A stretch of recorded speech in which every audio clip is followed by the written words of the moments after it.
Soy Leopard RFC y en este vídeo te voy a enseñar cómo crear la base de tu primer juego de plataformas en Scratch y desde cero. Pero antes de empezar te muestro rápidamente cómo quedará el resultado. Primero te voy a explicar qué es un juego de plataformas para que entiendas mejor lo que vamos a hacer. Un juego de plataformas es un tipo de videojuego en el que el jugador controla un personaje que debe desplazarse por el escenario formado por plataformas, superficies donde se puede caminar o saltar, mientras supera obstáculos, enemigos y a veces recolecta objetos. Su característica principal es que la mecánica gira en torno al salto y al movimiento entre distintos niveles de altura dentro del escenario. No solo se trata de avanzar en línea recta, sino de moverse vertical y horizontalmente. Ahora sí te voy a explicar cómo hacerlo. Antes de empezar tendremos que crear un nuevo proyecto y puedes añadir un personaje o quedarte con él a todo Scratch.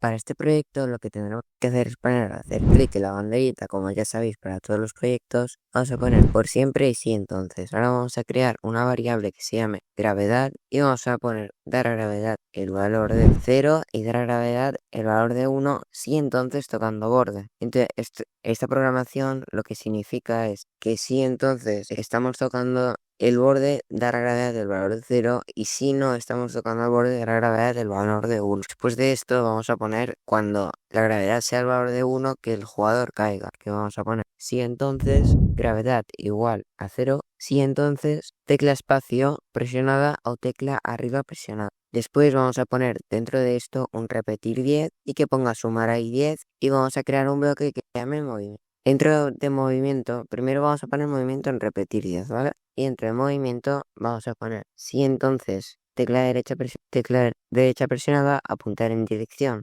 90 y mover 7 pasos. Vamos a duplicarlo y vamos a poner flecha izquierda y apuntar menos 90 o 180. Por último, habría que poner en esta gravedad, hay que cambiar el si entonces por si entonces no, y en si entonces no poner sumar ahí menos 7. Y en el final del código poner un movimiento. Y así tendríamos nuestra base de plataformero en Scratch.